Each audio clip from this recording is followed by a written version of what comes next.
was supposed to say traffic lights question mark.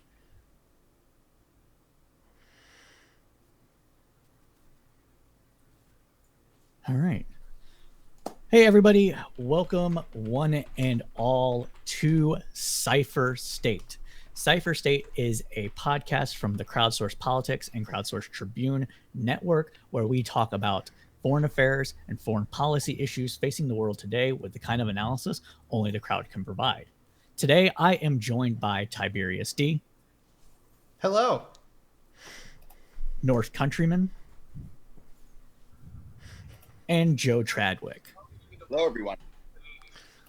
If you can move slightly closer to your phone, if at all possible, just so we can hear you a little bit better, that would be great. If this is your first time tuning in, we are starting this show up to be a monthly foreign affairs, foreign policy podcast that you can catch every third Sunday of the month, starting at about 3 p.m. Eastern Standard Time.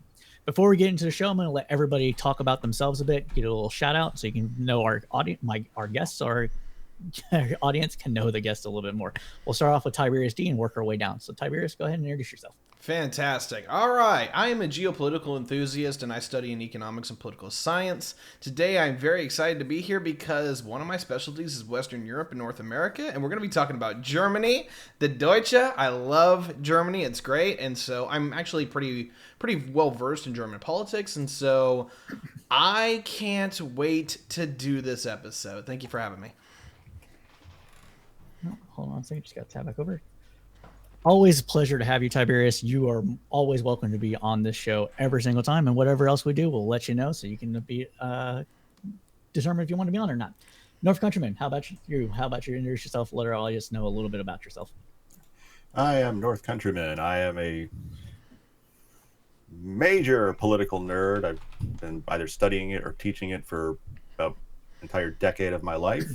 And now I've taken to Twitch to see if I can help out the Twitch politics community here, because it's nice and growing, and this podcast stuff is, one of the shining beacons in there of some good stuff. And I'm interested in the German election stuff. I'm not as well versed on European politics as Tiberius, but I know some stuff about government organizations and federations, so how this affects the EU will be really interesting. And if you are just turning in for the first time, North Countryman and Tiberius have been on our second episode, and we hope that they'll be here as often as is possible. Joe Tradwick, how are you doing? Let our audience know a bit about you. How did we meet? Whatever you want to say, go for it. Okay, I'm Joe Chadwick, and I'm also a political nerd.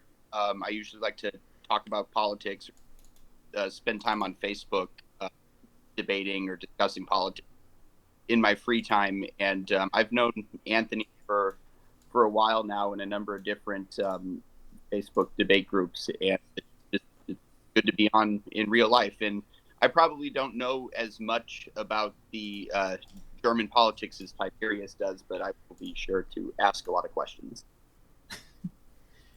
And Joe Chadwick, it's always a pleasure to have you around, even though we might butt heads time to time about different issues. It's always been cordial, and I have no animosity towards you, and I'm sure it's the same way. So I'm glad that we have a different perspective on the show than what we normally might have. Well, also, communicating by text is a terrible way. I think the format of arguing on Facebook instead of like this on video chat contributes to probably a lot of stuff because you're dealing with blocks of text. Yeah, for sure. You're breaking. Is he breaking up for anybody else? Yeah. Okay. Yeah, okay. It's probably a connection issue. Are you connected using? Are you using your Wi-Fi or are you using like your cell phone network? My cell phone network that might work. Yeah. So we'll just wait for Joe Tradwick to come back. Sometimes these issues happen as he gets switched over, but then we'll get into it. And I will have the chat up. As previously mentioned on the news roundup, if I'm involved, there's going to be tech problems galore. And Joe, to Twitch, I will cause bad luck. Well, stop Joe, that, damn it! If it turns to be a problem, okay, I guess he's gone again. We'll just wait. Sorry, everybody. Tech issues are the bane of everyone's existence. That's why I paid for this program so that we would have it less.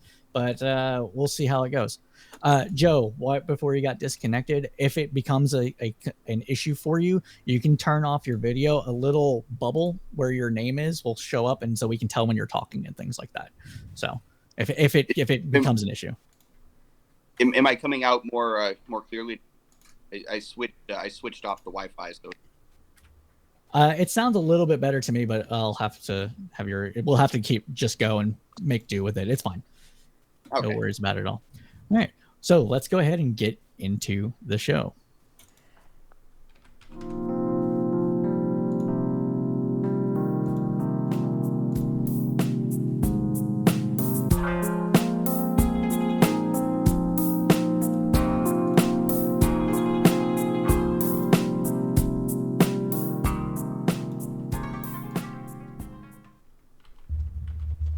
Welcome back, everybody. This is Cypher State. Cypher State is a foreign affairs, foreign policy podcast coming from the Crowdsourced Tribune, a not-for-profit born out of a funky little debate community in the corner of Facebook's debate community, coming at you with foreign affairs, foreign policy analysis with the kind of analysis only the crowd can provide.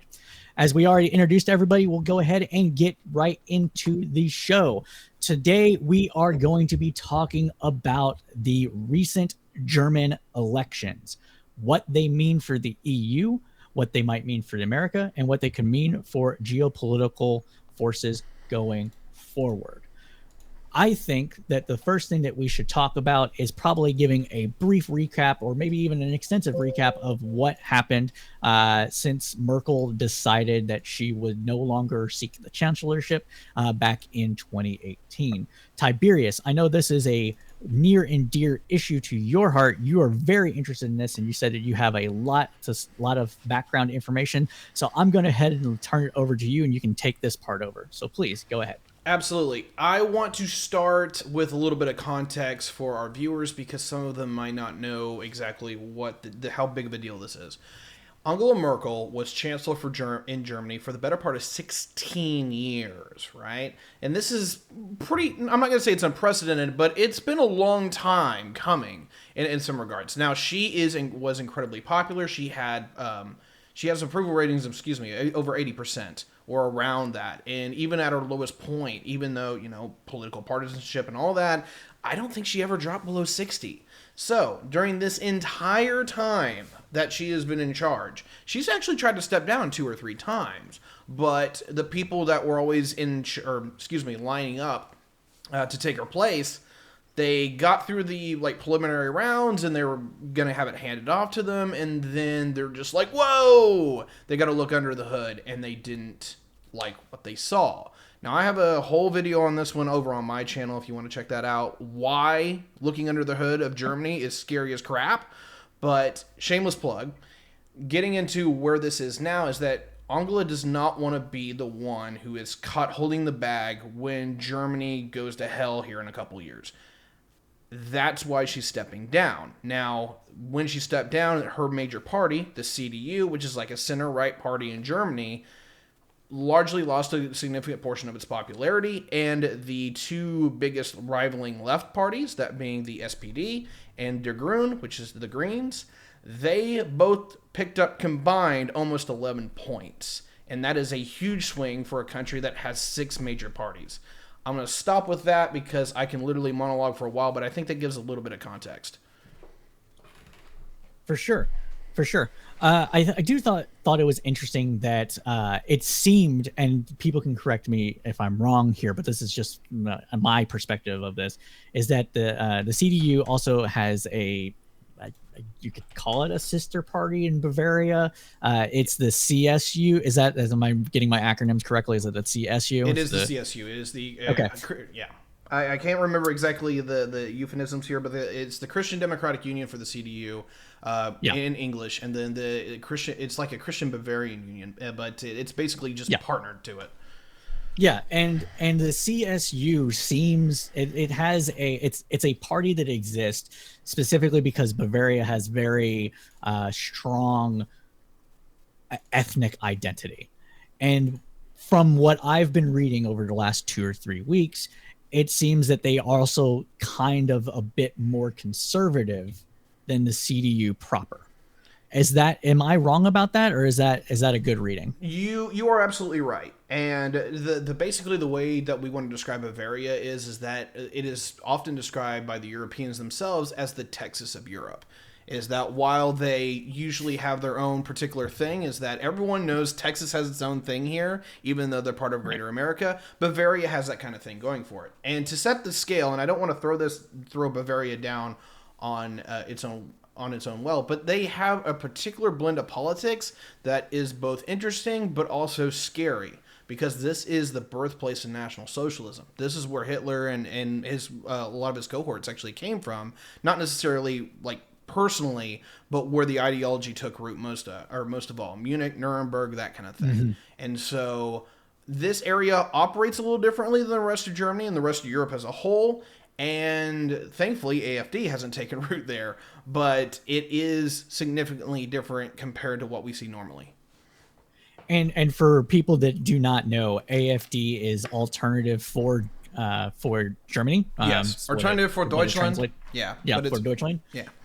It's think Proud Boys plus Richard Spencer plus like anti everything, like all wrapped up into one amalgamation of grossness, right? When it comes to how much that they are anti-immigrant, very, very, very nationalistic, etc. And then that's my own biases coming out, but let's be real. I mean, that's kind of what it is, right? So if you didn't know, now you know. Yeah, go for it. You said there, Cypher. It's not only that, but it's that in a nation that has had this historically in the worst possible way. So Germany nowadays is super alert about groups like Alternative for Germany. Like in the United States, because of our First Amendment laws, I think you and I may have been having a chat conversation about this. Neo-Nazis are legally allowed to march in the streets. It's abhorrent, but per First Amendment, they're allowed to. In Germany, no, that's not allowed. And they are very much worried about that. Correct. Yeah, no, that's a very good point to make. What North Countryman here is referring to is that the other night, him and I were chatting within Hans of Hakir's Twitch, and they were talking about, so one of the guests on that program was talking about possibly nationalizing Facebook or social media in general. We're both like, no, don't do that. And so that's where the context is. Joe Chadwick, one of the interesting things that you brought up with this election was the left, and that is like one of your focuses on this. Could you tell us a little bit about maybe how they came into the national conversation there, and why they might be sidelined here in what we're talking about later? Yeah, they're kind of a descendant from the from what I understand, the party that used to govern in East Germany. They kind of descend from them, but I know there was a bit of an issue with the streamer Vosh, where he made a comment about how 100,000 of their voters went over to the AfD party, but I think he was quickly corrected, showing that that a lot of parties had lost voters, but actually most of the left parties, Die Linke, I don't know if I'm pronouncing it right, most of their voters actually went over to the Social Democrats, and that's the main, I think, center-left party that is now going to be heading whatever the new governing coalition is going to be. And I believe previously there has been a grand coalition between the Christian Democrats and the Social Democrats. I don't know if in the future if that'll happen during talking, forming a coalition with the party. Tell me what it is, a libertarianish type of party. But one of the things I think is interesting about the German election is their voting system, because they don't have a first past the post system like we do in the United States. So they're able to have all the different political parties, and people are not as pressured to vote for the lesser of two evils. So there's an opportunity for people to branch out and for other parties to form. I think from what I understand, Germany, they have kind of a proportionate system where they have a certain number of seats are based on proportionate representation, but they also have some single member seats. So maybe someone can who knows a little bit more about the system can explain it better. But that's how I understand it. The German political system. Sure, Tiberius, go ahead and inform our audience about how this all works. Okay, so there's a lot to be said here, so I'm going to give you the quick and simple that I can. Number one, East Germany is still kind of scarred from what happened for 45 years of Soviet occupation. And the two biggest parties in East Germany is Die Linke, which is a lot of people that are, I'm not going to say communist sympathizers, but they're very far left, even for European standards. And then the other major party is actually Alternative for Deutschland, which is the far-right party. Why does that happen? Basically, and a long story short, is that the conditions in East Germany still, after 30 years of unification, have not remotely equaled what we see in West Germany. You can literally look on a satellite map at night, and you can see the difference in lights used just in East and West or Berlin, let alone East and West Germany. And so to a large degree, while the country has been unified since 1990, is that they've had a large trouble economically and politically reintegrating. And so while you'll have the SPD moving into particularly Berlin, is that some of these outlying areas do not have that same kind of influence and are still not necessarily fully integrated into the proper German core, if you want to put it in that regard. So where are we at now? I had a train of thought that I should have wrote down a note, and I apologize for that, but he wasn't terribly far off. That Der Linke has had some issues. Now, I don't believe that they went towards going into AFD. What most of them went to is they went to Die Grünen, which is like the very green-centered, decently progressive party of Germany is where they've largely gone to. And if you have any questions, feel free to add on to that, because I forgot my train of thought. Sure. I'll piggyback off of this. So, like Tiberius was saying with the light thing, that is the most stark thing that you can think of. It's the most readily apparent difference visually between former Eastern Germany and Germany, quote unquote, proper. And the reason for this is that the amount of money required to economically entirely integrate the two is pretty substantial.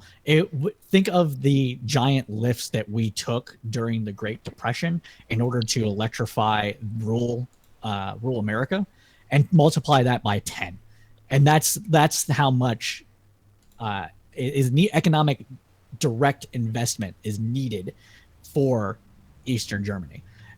They've committed to a lot of that, but it's been slow going because of budgetary constraints. Germany is still very much debt conscious, and so they do not like taking on a ton of debt, and so they try to tax or cut spending in order to generate spending for others. They were one of the, I believe one of the few European countries that didn't get a massive amount of debt during the EU crisis after the Great Recession.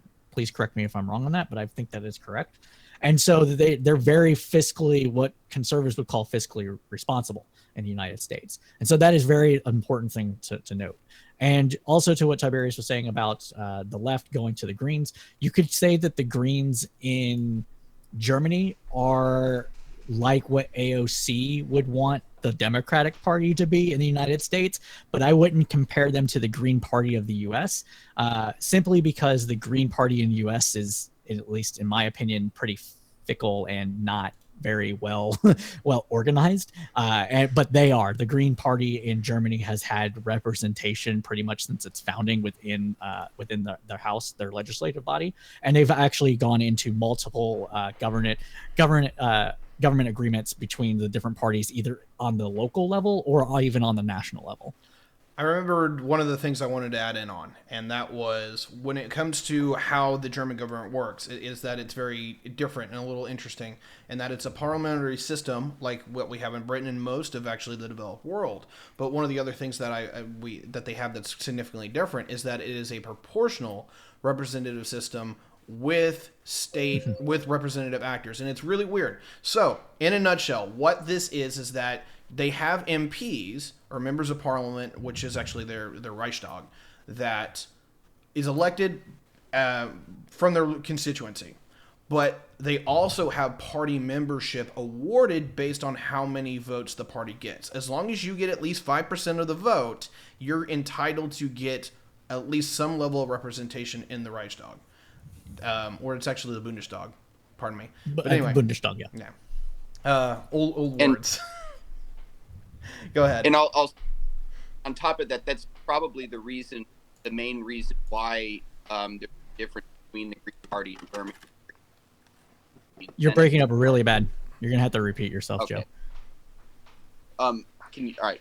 I was going to say that's probably one of the main reasons why there is a huge difference between the Green Party in the United States and the Green Party in a country like Germany. Is the incentives are different.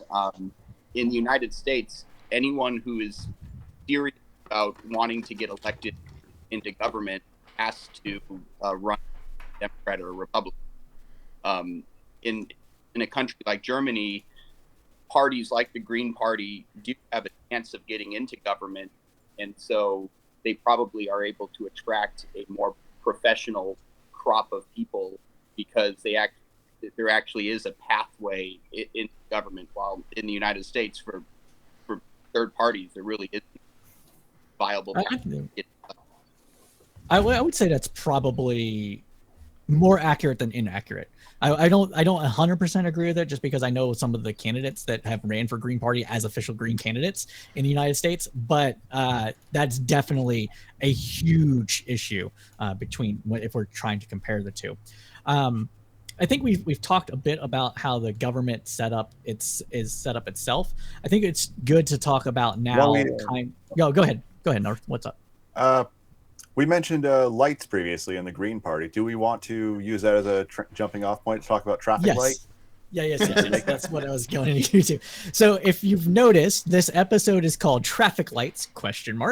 And the reason being is that because it's a proportional representative system within German politics, there has never been not never, but there has rarely been a single party that controls 50% of seats to dominate the government. And so they go often into coalition governments. The coalition that is seemingly to be happening now is between the SDP, which is Soc Dems, their color is red, the Liberal Democrat Party. Is it called Liberal Democrat Party? It's FDP, but FDP, yeah. They're essentially free.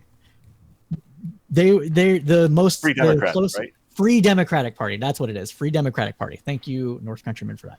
So Free Democratic Party, which is a libertarian-esque party. I would say they're closer to libertarians like the Liberal Democrats in UK than they are the Libertarian Party in the United States. And the Green Party, which is a progressive liberal left coalition. They have some people that are more progressive than others within their own party, but they are to the left of the Democratic Party. Again, the closest comparison I could make is probably AOC, Elizabeth Warren, Bernie Sanders. They would probably be Green Party members if not for the way our system is set up. And so their colors are red for SDP, yellow for the Free Democratic Party, the FDP, and green for the Greens. So they're calling it the Traffic Light Coalition. And this isn't a new phenomenon of how they talk about these coalitions. They've called a previous coalition the Jamaican Party, or the Jamaican Coalition, because of the colors were black, yellow, and green. So they've done this before with these cutesy little names about what we're going to call the coalitions that come up. And the talks, at least for the last week, have seemed very positive. But I'm sure that Tyberius and North Countrymen have thoughts about whether or not these would actually happen. But I think it would be good, before we talk about that, is to talk a little bit more about why the SDP came out ahead in the German election, and a little bit more, and what that kind of means for Germany. You want to go first? Yeah, I can offer my just initial thoughts on this. So I don't have the background of Tiberius. Most of what I have from this is from news articles and an in-depth analysis from The Economist, which is pretty good. But part of the reason is that the SDP they did better than they've done, but this wasn't a massive sweep. Much of that had to do with just kind of fatigue from Angela Merkel and the CDU, and also their candidate for chancellor, Armin Laschet, which there's no way I pronounced that correctly. You're not far off. Kind of, from what I'm reading, he's uncharismatic and gaffe prone, so maybe he's their Joe Biden, but less charming. But meanwhile, the SDP, they had a guy who was left, but kind of moderate left for that party, and a bit more media savvy, and that helped them significantly. So it's definitely the people at the top of the ticket that helped them, plus just general fatigue from there. And the SDP, at the Scholz, right? Am I pronouncing his name right? Olaf Scholz. He was the finance minister of during the Merkel's at least the last government, Merkel's government, and he has made a extremely strong commitment to remaining center left. There's been arguments from the Reds and some Green members about getting out of NATO. There's been some arguments about decreasing the retirement age, some arguments about increasing social welfare benefits even more substantially than what Germany already has. And he hasn't nixed all of those, but he's very much moderated them. One thing that he agrees with the Greens on, and this was surprising to me when I read it, is that the minimum wage in Germany is 12 euros an hour. So that's roughly $14 an hour here. And they're going to be raising it up to 14 euros. That's what they've been talking about. So I found that to be very interesting. I don't have a really good background on Scholz and a few of these actors here. Some of them are coming up. Some of them have been kind of like under the radar to a large degree. So I'm not going to really get into the dramatis personae. What I want to get into is a little bit of the history of these parties, because SDP is supposed to be the definitive left-wing party for Germany. They've literally been around since the formation of West Germany back in 46, or at least 49, whatever word you want to use.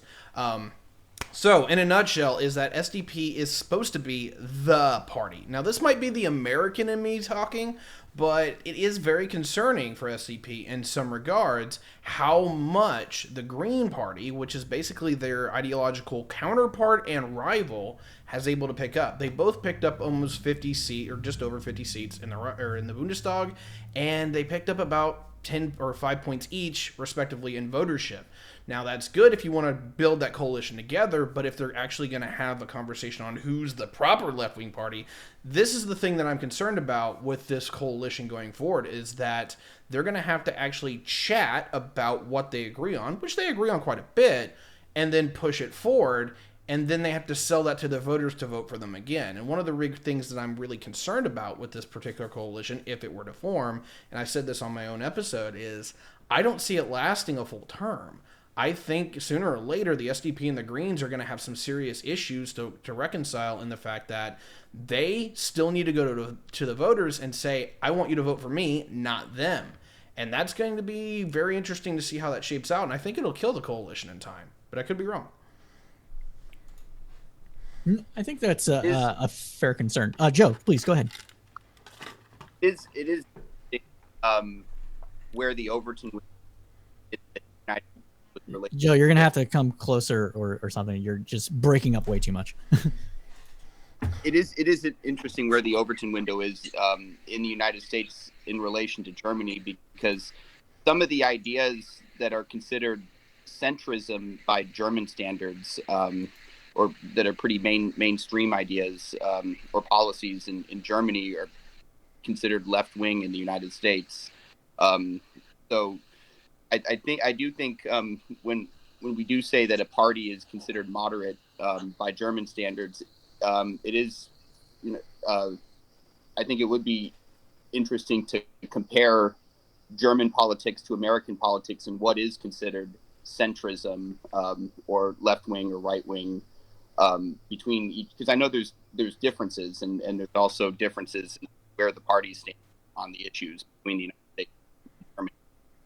For sure. I think one of the key differences would be that the CDU, while being a conservative party for Germany, would be considered liberal Republicans in the United States. I don't want to get too much into the comparison because we are trying to focus on what this means for geopolitical stuff, but it is important to have that kind of idea, the understanding for this, because the CDU still protected their social welfare programs, while Republicans in the United States are constantly trying to get rid of them. So you're correct about that. Let's see. I'll waive my point of personal privilege on that, Cypher. Oh, what do you mean by that? Oh, okay. Where parties stand on the? I know one big geopolitical issue is the Nord Stream pipeline that's right currently in, and that's been a hot topic. Where did these parties, especially this new coalition that's forming? I'll take in on that. Now, don't quote me 100% on this one, but from what I understand, SPD is kind of lukewarm on it because they do think that climate regulations are a pretty big deal and they want to continue working on that, but they're a lot more slower on it than, say, the Green Party, which hence why it's the Green Party, right? Right. So this is actually one of the big conversations there. As far as I'm aware, the SPD is more or less in favor of it because they know by the books that Germany needs access to power and resources, and they have to import the better part of 70% of their energy. So this is a pretty good win for them overall. The FDP, I think, largely agrees with them, but the Greens are largely against it. Now, could be wrong. This is one of those very minute things that I almost have to be a German citizen to really know, but at least from what I gather, that's where the lineup is. And this is one of those things that I was talking about that could actually split the coalition, is that this is an easy thing to get behind if you say, you know what, let's bring back the Grand Coalition. Let's just involve the CDU instead. Or let's just pull FDP into the Grand Coalition, which is what one of the other possible coalitions that have been talked about. There's other things, though, that makes people look at the CDU and it's like, oh, wait, maybe not do that. And that is largely any kind of conversation on German rearmament, which makes everyone scare a little bit, and particularly in how they're going to handle their nuclear program, and that's just how they handle their nuclear plants because everyone wants to shut them down. And the last one is what they're going to do with basically EU and NATO, because a lot of that is budgetary and a lot of that is basically foreign policy, and that's becoming a huge issue in the European Union right now. I'll wait for that. No, that's a great point. I think a lot of the cleavages between the SDP and the CDU is actually over foreign policy concerns rather than it being any kind of foreign policy and then some minor fiscal things. But it's not, like I said, it's not comparable. You can't directly compare like SDP to Democrats and CDU to Republicans because there's more agreement on social responsibility and government involvement in the social responsibility aspect of it in Germany than there is in the United States. It's almost as if there isn't any conversation. The conversation is more like, well, maybe we shouldn't grow the budget by like 10% versus maybe we should shrink the budget by 10%, right? It's not, it's that kind of difference. There's always going to be a problem when you try to do comparisons across countries because the histories are just so different. The cultures are so different. Like you can get generally left and right, but that's about it. Correct. One of the hallmarks I think we kind of missed a disclaimer here. Are all four of us Americans talking about Europe? Yep. Yeah. Yes, we are. Yep. I reached out into my small circle of people to see if I could get anybody that was a German citizen or at least a member of or at least a citizen of the EU. I didn't have any bites. I'm not big enough yet. So if you want to talk about stuff like this, please hit me up on Discord or Facebook or wherever we're at. Twitter's too. You can follow us at Crowdsourced Poll. Hit me up on there and we can get talking about maybe getting you on the show. That was like a layup. I just tossed that to you and you're like, I know, that was great. Well done. Was that a sports term? Did I use that right? You did. See, we're all nerds. But I think we kind of covered a bit about the my dog's walking. A bit of the dang it, dogs. Hold on a second. I love puppers. The puppers are always the fun ones. They're great, but my dog's got a cone and I don't want her hitting me right with it right now. All right. I understand. Sorry about that interruption. So I think we talked a bit about like the election bits and kind of what the differences are between the parties. I think it's time now that we get into the meat and the potatoes of this conversation and start talking about how this could impact Germany, how this traffic light coalition, so to speak, might play out.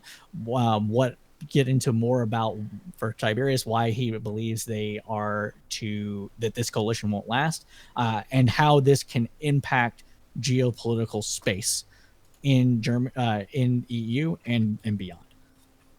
So the first thing I think we should talk about, I think I'm going to go ahead and give it over to Tyberius for this is to talk about why do you think this coalition that seems to be going well is not actually going well?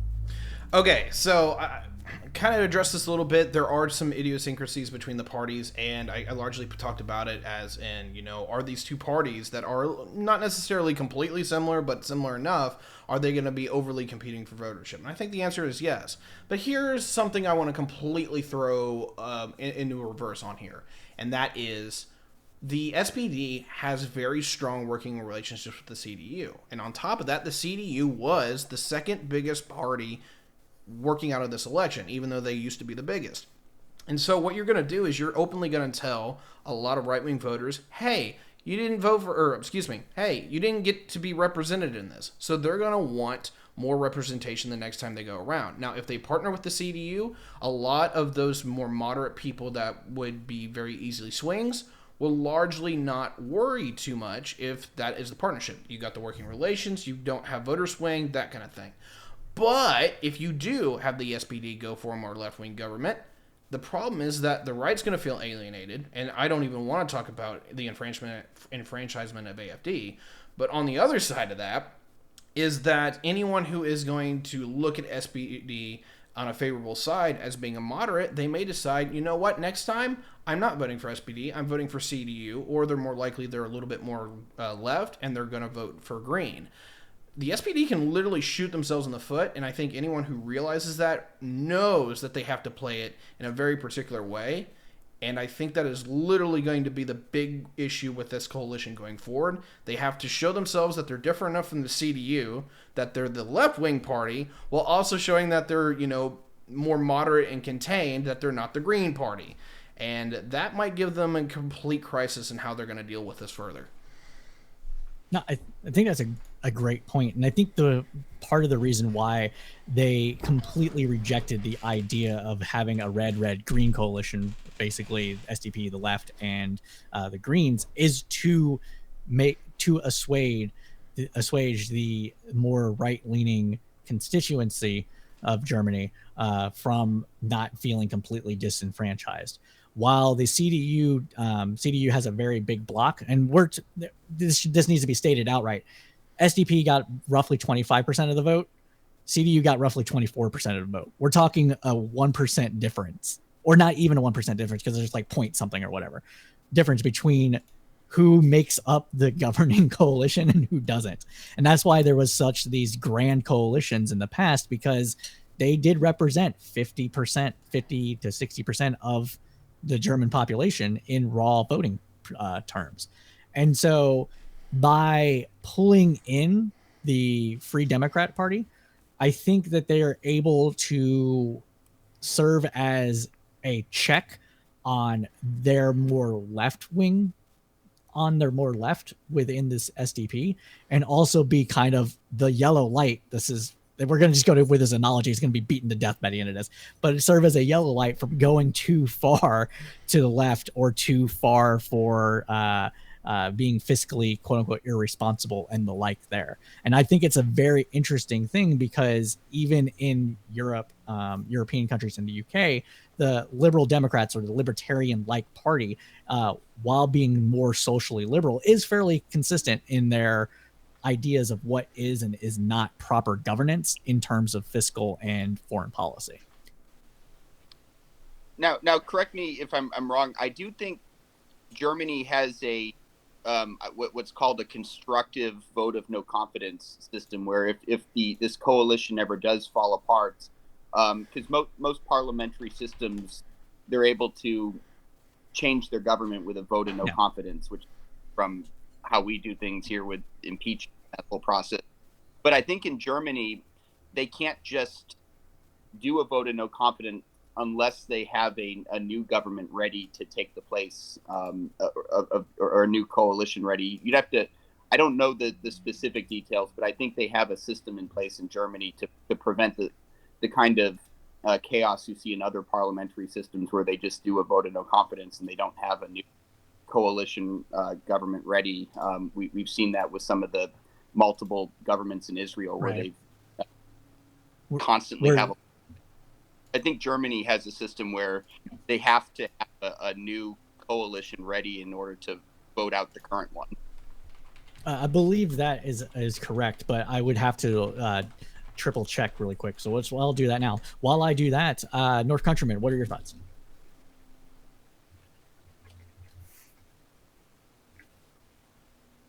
Is he In talking? regards to what? Just what I've said, what Yeah. Tyberius said, just in general. I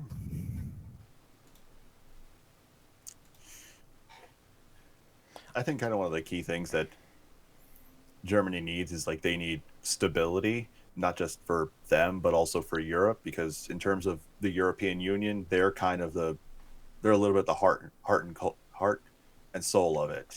Like the euro is somewhat based on their currency, and Angela Merkel, just her longstanding governance and the solidity that she created, it gave people a lot more gave Europeans confidence that, okay, yeah, the European Union can hold up. And without her, then it's like, okay, well, can we maybe go our own way? Do we need the European Union?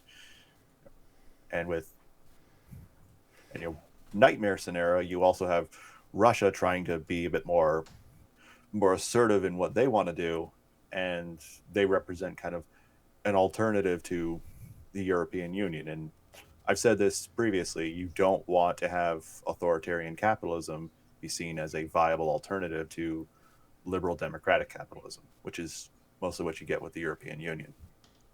So that'd be a very strong, compelling argument for stability, and therefore possibly a grand coalition if a traffic light coalition can't form. Oh, for sure. Go ahead. One thing to watch with the European Union, with moving forward, what Germany's relationship with France is going to. Can you move closer to your phone again? Every other word is breaking up on you. Okay. One thing I think that would be relevant to the future stability of Europe would be moving forward what Germany's relations with France is going to be, since those are the two biggest economies in Europe. And I know Merkel has butted heads a few times with Macron. France has an election coming up in the near future, and so it'll be interesting to see how this new coalition government that forms in Germany, how they get along with Emmanuel Macron in France, and how the German election moving forward, how that's going to impact German and French relations. Also, where Germany is going to stand on issues like with Poland right now, with if you've heard about the Polish, the highest court in Poland ruling that EU laws don't apply to Poland, and that it's created a huge crisis about whether certain aspects of EU law apply there or not, and so it'll be interesting to see what happens there. No, that's very true. Oh, thank you, Mr. Sachs Keat, for the compliment. Appreciate it. I think that's that's actually a good jumping off point. We do have several elections coming up in the EU. France, as you mentioned, we do have all these kind of other issues with Germany being kind of, I would say, the linchpin of keeping the EU together, or being the strongest vote member of the EU, having the most sway, and how the EU itself has come under strain due to policies either Germany implemented or, for lack of a better term, failed to address well. For example, the Syrian and African refugee crises that have happened within Europe. Germany wanted to bring in 1 million Syrian refugees, and that actually encouraged more refugees to come over than what other European countries were willing to help or deal with. And then Germany basically having to get the EU countries to pay off Turkey to stem the flow of refugees going into the EU. And so this is going to be very interesting to see, because the traffic light coalition should be a bit more liberal when it comes to foreign policy. And this is going to actually impact everything from what Joe said earlier, the pipeline coming in from Russia to Germany, and supplying a larger percentage of the natural gas to Germany and the EU as a whole, and how much power that can give Russia. And so these are the kind of things I think we should talk about now. The floor is open. Whoever would like to go first, just go ahead and put up a hand and we'll get to you. Go ahead. Yeah, so the problem here is that, political sympathies aside, the European Union is kind of going to hell. And it's not largely Western Europe or even to some degree Central Europe that's being the problem. It's largely the Eastern European states, and that's largely the nations that were brought into the EU in 2004 that were post-Soviet occupation states. Right now in the Czech Republic, they just had it's not a constitutional crisis, but it's getting to that degree where they had an election and it was really close, and they're not, I don't know all the details yet, but they're not sure exactly how to sort all the things out because it wasn't a definitive win. So that's a problem. Poland has been problematic since their latest coalition took victory about 2 years ago, if I remember correctly. This is you may have heard about this. I've got pro-life sympathies, but holy crap, they've got it to the point where they almost have outlawed abortion in Poland, which is wow. Outside of that, they did the court ruling that you just said about EU law, and then you've got Bulgaria is in political turmoil. On top of Hungary is almost instituted itself as a dictatorship after COVID. And so a lot of the Europeans are very scared and are very centered on foreign policy in regards to, it's so weird now because the EU is not the United States of Europe, if you will. But what it is that it's a confederation that a lot of the Western Europeans are now very concerned about their Eastern European brethren because they're in an era of political instability at a time that they really can't afford it. And so I think a lot of European policy, if you will, and that's not just in France, but not just in Germany, is going to be related on how we're going to pull the European family together before it falls apart. And I think that's probably going to dominate European politics for the next 10 years at least. And I'll end with that. Tyberius, just an information that Hungary is Viktor Orban, right? Yes. Yes. Yeah, because I know he's kind of people concerned about Europe. He is kind of a boogeyman for them, and yeah, it's a bit justified. I would say it's very just, given everything that they basically got rid of, not entirely, but freedom of press almost does not exist in there right now. So it's really bad. The range of emotions is kind of this is not very important to this is interesting this is something to keep an eye on. So Yeah. if anything I say is a little understated, that's just a me thing. No, I gotcha. Joe, did you have a comment? Yeah, did Tucker Carlson go over to meet with Viktor Orban recently in Hungary? Yes. Yeah, I think he also went to Belarus too, did he not? I don't know about Belarus, he but I did. think he went to Hungary to meet with them. You guys don't. I don't want to get into that. We'll save the Tucker Carlson beat down for another day. But yes, you are right. He went over there to praise their government, just to kind of show you where these kind of things might lie in that regard. I think the Russian angle here with the can someone say the pipeline again? Nord Stream. Nord Stream. Okay, it was Nord Stream. I was getting wrapped around myself. So Nord Stream pipeline coming into Germany, and what kind of leverage that could give Russia over the EU, given how much natural gas that represents for the country. I wanted to talk a little bit about that and maybe how this coalition might handle that situation. They can bypass Ukraine and like ship oil directly to Germany, and so and right now I think all of Europe is experiencing an energy crisis even worse than what we're having in the United States with the cost of fuel prices, and Russia is an a fuel exporter, so it'll be interesting True. how it plays out. Okay, so going into this for me, Eurasia's having an energy crisis, moreover, and that's everything from Japan all the way over to London, or if you will, the United Kingdom. The entire Western Hemisphere, Eastern Hemisphere. The entire Eastern Hemisphere is having an energy crisis, and if you think that it's bad here, almost everything is 3 times the price over there, if not more.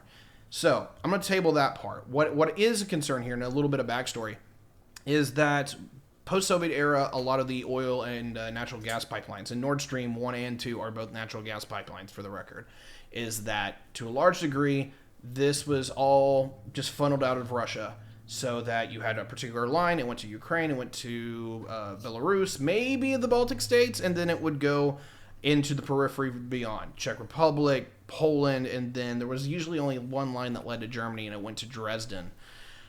Post-Cold War, as Europe built up, particularly Eastern Europe, is that we had a lot of these areas industrialize a little bit more and adapt basically Western economic practices. Some of them did better than others. That's not what's important here.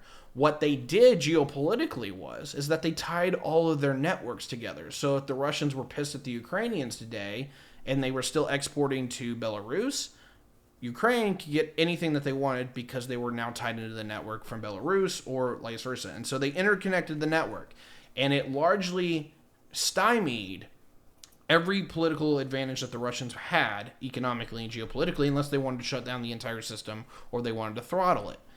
2, you had 2014 happen, and that was most of their economic sectors were sanctioned. But the number one thing that they couldn't sanction was energy. Now, there's been a lot of talk about the Biden administration going after that particular sector because the United States is now energy independent or very close to it.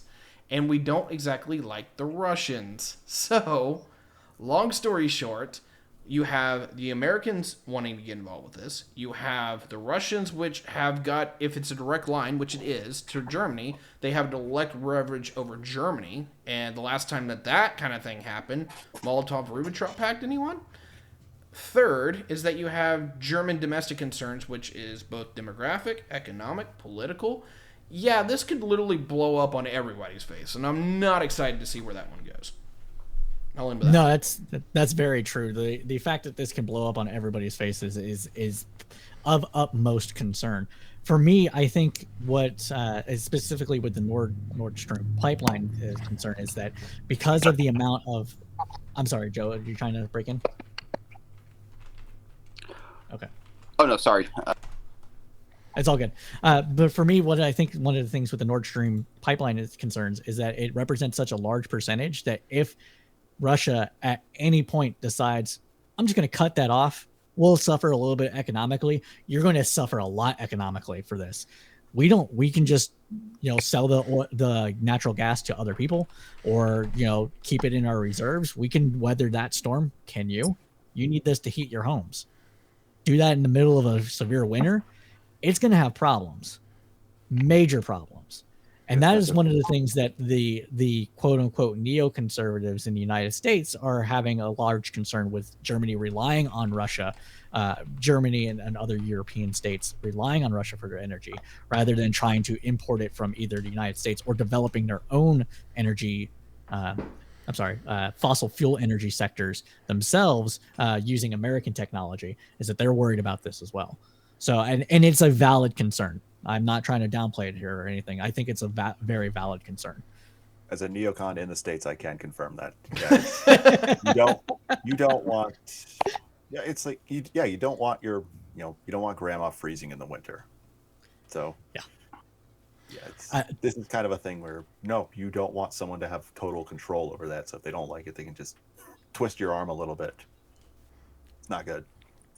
There's one thing I want to add here, and that is a lot of the Americans have been thinking about the next round of foreign policy, whether it's the Biden administration or whoever comes next, is how are we going to keep the Europeans on our side, especially if we decide that we're going to have a second Cold War against China. Not getting on that particular issue, I'm just talking about the people who are planning ahead. And one of the big things that they want to do for the Europeans is they want to export the shale revolution to Europe. Because we have the expertise, we have the technology, we know how to do all this.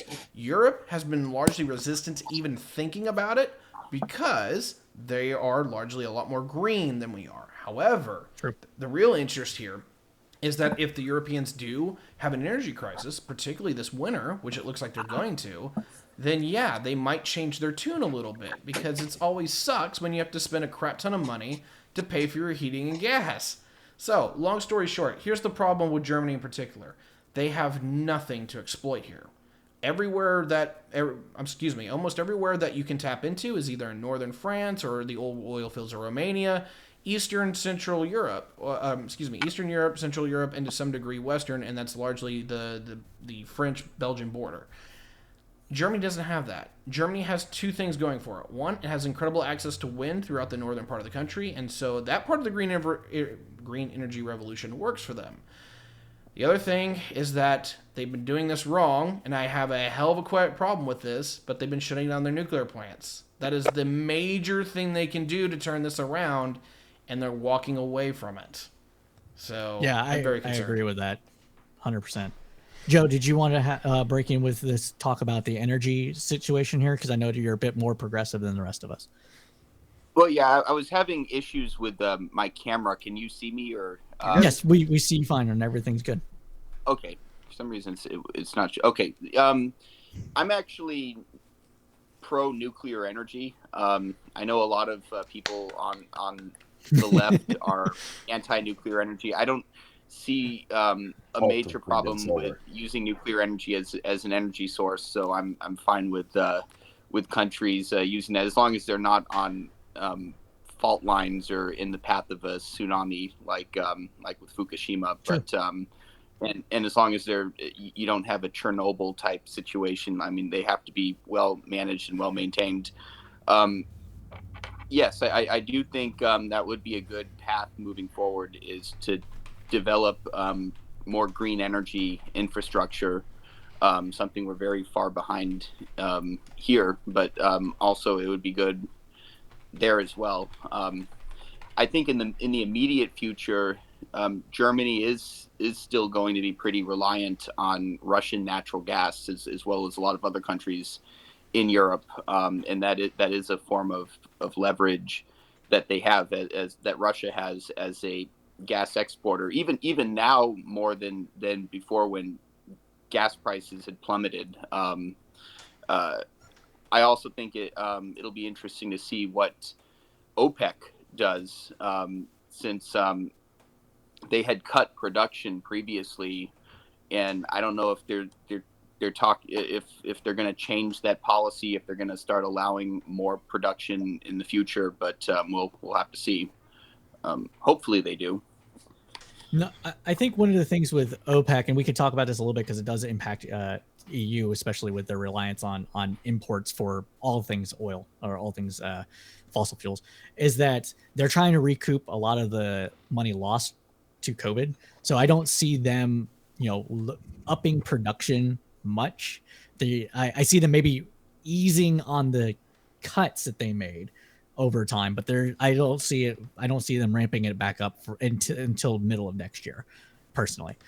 Just because as long as the oil price is high, they can recoup some of the lost revenue that they had with experience due to everybody shutting down.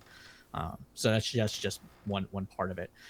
One of the interesting things that I did read about within the German elections is that the SDP and the Greens are both agreeing that the number of solar panels that should be either created in Germany and also put on rooftops should be the maximum amount possible. And like pretty much what they're saying is like any new build should have solar panels on the roof of these houses.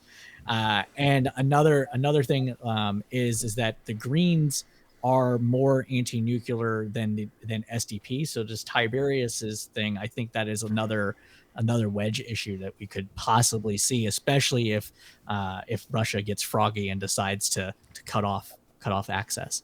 I need to say one thing here because I'm having a mild stroke.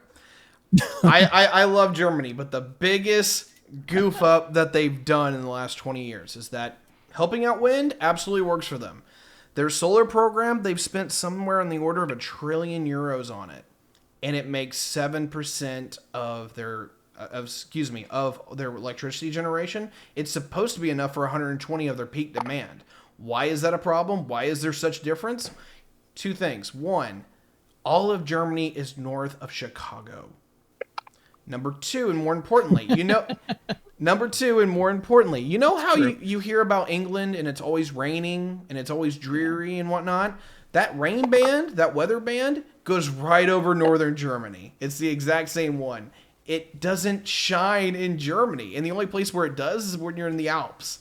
Oh, wait, you're in mountains. So you're either on one side where it shines or you're in the shadow of it. So that means half of the people can't even get solar power. Yeah, the Germans absolutely goofed up with their solar program. I wish that wasn't the case, but unfortunately it is that they've blown a lot of money and they've gone they haven't gone very far with it. I really hope they start reconsidering nuclear, but everyone's fear-mongering over it. It drives me crazy. I'm going to end with that. No, I think that's a good point. These solar roadways on the Autobahn anytime soon, are we? No. The solar roadways aren't really efficient anyway, so... They could be. This is completely off topic. I don't care. Yeah. They could be maybe in like the southwest of the United States, where there's like weather's the same year round and there's no like chances of freezing and breaking it at all. But outside of that, it doesn't make any sense.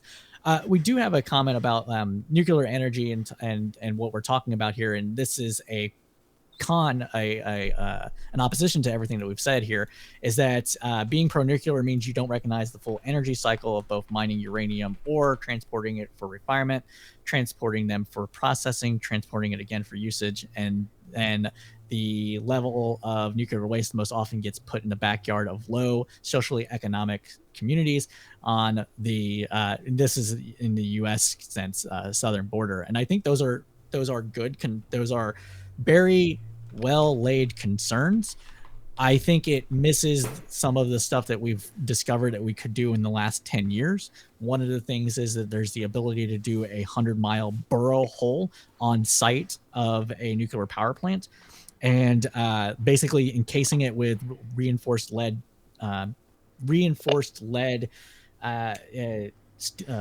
concrete cylinder tubes that you can just dump the barrels into, and there's no chance of leakage pretty much ever, and it can hold up to like 100 years worth of nuclear waste. Just a thing out there. Generation 4 nuclear power plants aren't a thing yet, so I don't think anybody should bring that up, but that's another thing that's possible. They are a Go thing. ahead, Joe. Are they a thing, or are they you've got two, there's two of them out now. There's two of them out now. Okay, one of them is Russian. Okay, well, I'll stand corrected because I thought they were still in development. But there you go. Go ahead, Joe.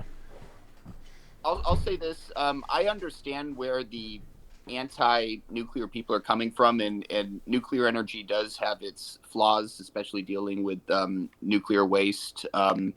But let's be real. If you want to be able to supply massive amounts of cheap energy to major cities like New York or Dallas or Houston or Los Angeles, wind and solar is great. I'm very pro wind, very pro solar, very pro clean renewable energy, but it's not going to be able to immediately fill in the supply of energy that's needed to power all of these major cities. And especially if we move to an electric vehicle economy, we're going to need even more energy to be generated.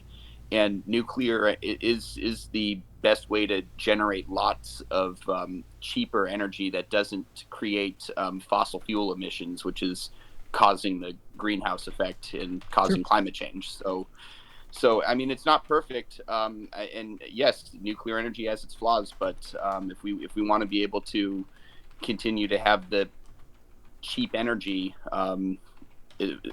it's something we're just going to have to accept those flaws. And if I could And jump off of what Joe yeah, said, go for just it. for some information for the audience that may not know, what we're talking about here is like dispatchable sources of fuel. Because in the U.S. in the summer, everyone gets home and it's hot. They turn their air conditioning on. They have an electric vehicle. Maybe they plug it in. Everyone doing that all at once puts tremendous strain on the electric grid, and that's what's known as a peak period. So you need another form of energy that you can turn on and off during those peak periods, because otherwise you'll have brownouts, and you don't want that, because brownouts don't discriminate on where they're cutting off power. They will cut off power in the hospital, and that's bad. I remember losing my electricity in February. It was pretty bad. Yeah, one thing what Tyberius mentioned about the Russian nuclear power, we got to be very careful about Russian nuclear powers. You got to take your time when you make Russian plants. Nuclear plants. You don't want to be rushing those. So Yeah. I'm sorry, That's true. that was there, and I love dad jokes. Fair enough. I think some of the other things that is concerning with this, and this is to wrap this all up back into Germany, is that because of what Joe said with how it does provide cheap and at least not global warming causing emissions, is that Germany, and as Tiberius said, Germany shutting down a lot of its plants have actually increased the pressure on energy prices that Germany is experiencing, and giving that in fact does give more leverage to Eastern European countries and Russia in particularly, with their ability to export fossil fuel energy into Germany and the EU at large, because the power demand is still there. As long as we are doing things like streaming, as long as we're doing gaming, streaming, having lights on 24/7, for these like grand cities and stuff like that, we are going to, and population is still growing globally, we're going to need more energy sources.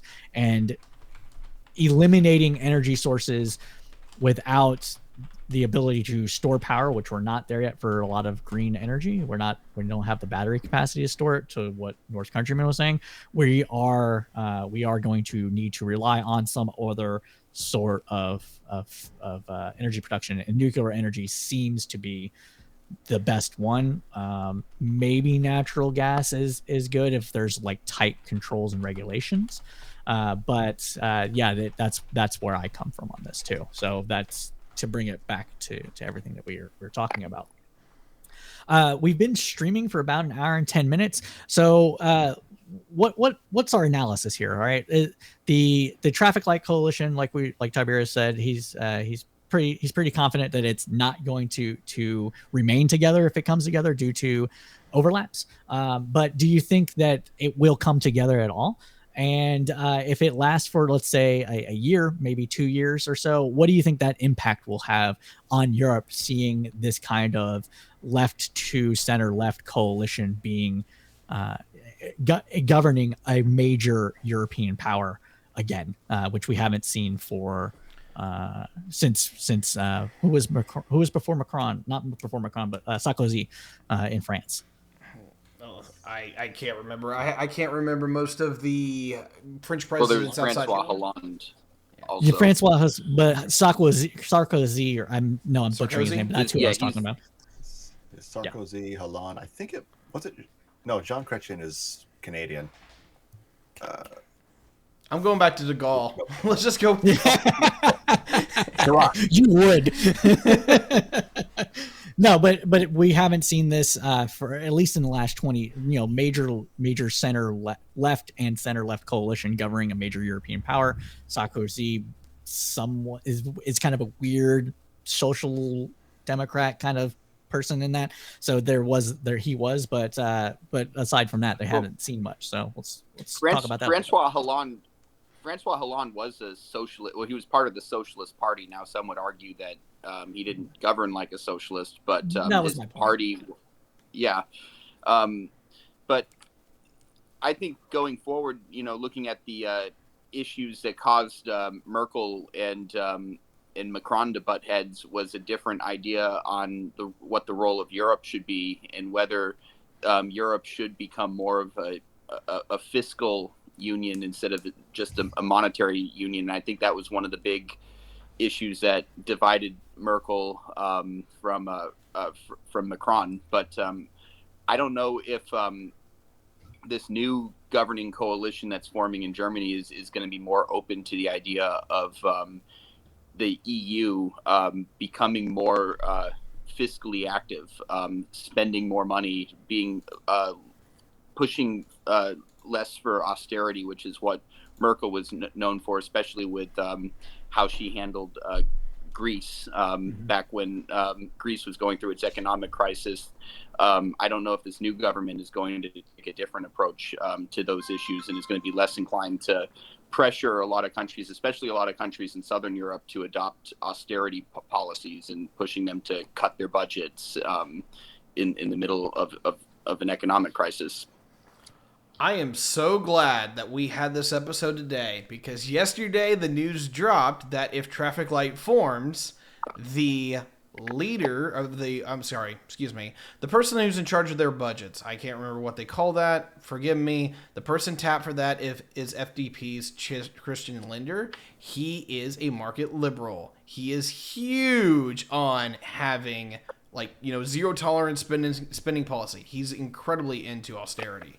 And so, the word going out with him being tapped for that position is already sending panic waves throughout the Eurozone. So, I'm actually a little surprised. I figured that this was the one thing that the Traffic Light Coalition might let go, because, let's just be honest here, left-wing governments tend to spend a little bit more money than their right-wing counterparts. And the fact that they didn't go away with that, and they're pushing Christian to be in that position... there's going to be a lot of fallout just going out on that. No, that is huge. That I completely missed that point when I was doing my research earlier this morning. I didn't see that at all, and that is huge. It makes me think of is this coalition coming together to at least we tried. Now let's go back to the grand coalition or not? Because just that right there, because Schultz was finance minister, and he was very much he kind of butted heads with Merkel a bit about how to properly integrate, what to do with the amount of debt and stuff that Germany had over the rest of the European countries. And so that's surprising. That's very surprising to me. It did shock me a little bit too. I'm trying to bring up the article on it that I saw drop yesterday, so I'll have that for you here in just a second. There we go. For sure. Yeah, it's a Guardian article, so I'll post that in your chat right now. Yeah, I should say he was vice chancellor and minister of finance. I don't know if that's the finance minister of Germany or not, but I'm pretty sure it is. Oh, so. But yeah, that's everybody that was curious about that. He dropped it in our chat, so everybody has that link now. So Yeah, it actually yeah. it booted me for posting links. You've got automod Oh, on. man, come on. No, I had this set up to where it wouldn't, but that's fine. So I'll just post it. Let's see. Can I just do this? Show. We'll just show it on the screen here. There you go. No, I'll get it though. But yeah, so that's very interesting. Wow. Okay. Norse Countryman, what about you? What do you think this could mean for having a stronger center-left coalition governing a major European nation? Yeah. So, I'll just offering kind of just a general view, and maybe call me an optimist. But one thing that I took note in looking at this is that Olaf Scholz does seem to be very pro EU. Like he's not a Eurosceptic or anything like that. So I think at least in the short term, there's not any risk of major instability within the European Union as an organization. I think definitely they're going to have a little bit of difficulty getting on their feet, just if the traffic light coalition doesn't pan out as expected and they need to go to a grand coalition. That's obviously a bump in the road, but from what I'm looking at, the pieces here, I don't really see an issue where the European Union destabilizes. I think there's enough here to keep it going for a couple more years and then have to revisit it then. Okay. Again, I'm an optimist, and I've also been wrong about every political prediction I've ever made. So. Oh, you're not supposed to admit that on air, man. I'm just kidding. But yeah, no, it's good to be an optimist. Go ahead, Joe. How do you think this new coalition will get along with Boris Johnson and deal with the continued Brexit negotiations or trade negotiations with Britain? That's an interesting one. I think that because SDP is the primary party head of this coalition, I do think that you may see more time allotted for making certain conditions, make sure that certain conditions are met. So if a condition isn't met, there might be an extension of that condition timeline. But I do think that because they were so involved with negotiating the deal, I don't see the deal being renegotiated, and I don't see any other than, again, maybe some extensions here and there. I don't see anything more than that happening as far as trying to get them back into the fold. What about you, Tyberius, about that? We're talking about the British trade negotiations right now? Yeah. Yeah. So everyone's mad at the British. Yeah, that's yeah. So the Germans and the EU has largely been, at least since Brexit happened, largely been on the idea of let's punish Britain, and I haven't heard anything of that changing. The other side of that is that when, not to bring this guy up for any particular reason, but during the Trump presidency, is that the United States reworked its entire trade portfolio, and it was on its last negotiation, and that was with Britain. And we haven't finalized that deal because the deal hasn't been made yet. We don't know what that's going to be now under a Biden administration. It could be very similar to what was in line, but it could be completely different. And that completely changes the relationship with the EU, because now the EU and Britain has options. They can pursue something together if the British don't necessarily want to deal with the Americans. Right. Okay. Tiberius, what about? Oh, no, I'm sorry. North Countryman, what about you? About that? I think it's great that you had Tiberius on here as the big expert on here, because honestly, we're just kind of the sidekicks to his analysis on this. We're going to call this Tiberius State today, guys. No, I think Tiberius makes a great point on that. Like I had previously said, I don't see them doing much with that, but I do think that he brought it home when he said that everybody is pissed off at the UK for doing this, because it was kind of like a giant middle finger to the EU and everything that it stood for. it kind of John Wayne did a little bit with Boris Johnson there. So I do think that that's what we're going to see. But Joe, you brought up the question. What are you going to think? What are your thoughts on it? Well, like what Tiberius said, I don't think that there will be a big difference in the let's punish Britain approach. I am interested in seeing how the issue with the with the border between North Ireland and the Republic of Ireland gets worked out, because I know that that's created a lot of tension since Brexit, and a lot of issues that should have been solved, that were solved with the Good Friday Agreement, could be there's some contention going on whether there will be a militarized border in Ireland again, but that will have to be worked out, and I think Germany will have to play a role in mediating those negotiations, and also Germany might want to punish Britain, but they also have an interest in continuing with trade with them, and but with Britain leaving, though, that does leave Germany and France as being the two major linchpins of the European Union, because those are the two biggest economies. And so really the big thing to watch is what Franco-German relations will look like in the future, because those two countries are kind of the main bedrock of the European Union. No, 100% with there, and I think we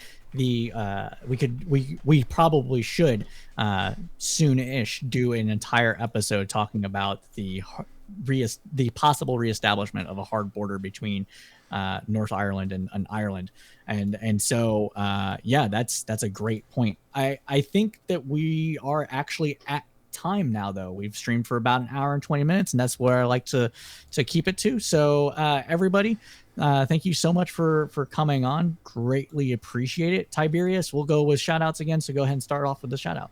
All right, so yeah, if you didn't catch the beginning of this, I am Tyberius D. I study in economics, political science. I'm kind of known as a geopolitical enthusiast, and I largely study and particularly specialize in Western Europe and North America. Doesn't mean I know everything. There's still a lot over there. I can't speak all these languages, but I do like to try to keep tabs where I can, and I hope I've proven that today. So if you're interested in me, I have many, many links. You can check me out on Twitch and YouTube, Facebook, the whole 9 yards. Just type in Tiberius D. That's a Y, not with an I.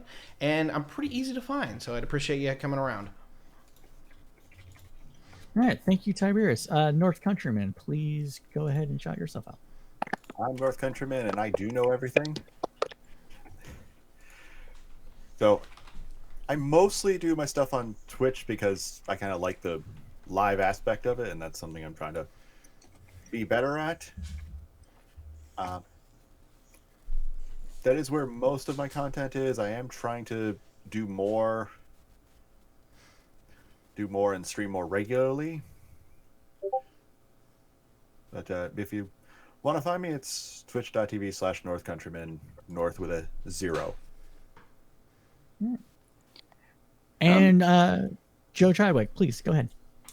Well, I'm not trying to be a public figure, so you won't be able to find me on any sort of website. I kind of do this on the side as just a little hobby, but I am pretty interested in politics, interested in current events, and I do engage in political discussions a lot, mostly in various Facebook groups. But this is not kind of a main gig for me, and I'm not really a public figure, or I don't really have a Twitch channel or do streaming on a professional level. But and I do apologize for all the tech issues. I'm kind of new to this and was having some issues with my phone, but it has been a very enjoyable discussion. Appreciate it, Joe Chadwick. And again, you're more than welcome to come on this program or the News Roundup.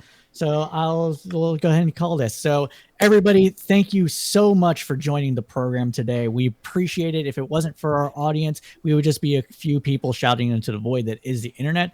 We know you liked what you heard because you stayed with us to the end. So please go ahead and ring that bell, smash that like button for the algorithms. It really does help us out. If you like this program, we do other programs as well. Every Thursday at 8 p.m. Eastern Standard Time to roughly about 10 p.m. Eastern Standard Time, Crowdsourced Politics does the CSP News Roundup, where we cover the weeks of news that was for the past week with a kind of analysis only the crowd can provide. And if you want to get your information on there, go ahead and follow us at Twitch, Twitter, YouTube, Facebook, and join the Discord. That is what you will see me mostly using Discord and mostly using the Twitter at Crowdsourced Poll. So if you want to be on this program or any of our other programs, go ahead and reach out and we will get back to you as soon as we can. And as always, everybody, as we say at Crowdsourced Politics, keep your head up through the political storm. All right. And end. All right. And in 6 months, we get to talk about the French election. It's going to be wonderful. Yeah, that'll be interesting. Yep. All right. So I do like how. Go ahead. I was just to say I do like how the French do their. They have a runoff election, and so everyone runs in a first round, and then they do a runoff. So that'll be interesting to see who makes it. I prefer the runoffs. I prefer runoffs to instant runoff. But go ahead, Tyberius. If I remember the polling right, I'm looking at it right now, or I'm looking for it right now. But the last I checked, I think Le Pen is actually in the lead, at least by opinion polls right now. Let me double check that just to make sure. But it's been pretty strong. Or somebody's been leading pretty strongly, and I can't remember who it was. Oh yeah, I forgot to close that out on my end, or the recording out on my end. But anyway, give me just a second. No problem. All right, this has been. I got some of your followers, I think. Yeah, you definitely did. Yeah. Crowdsourced Politics. Check it out. Cypher State.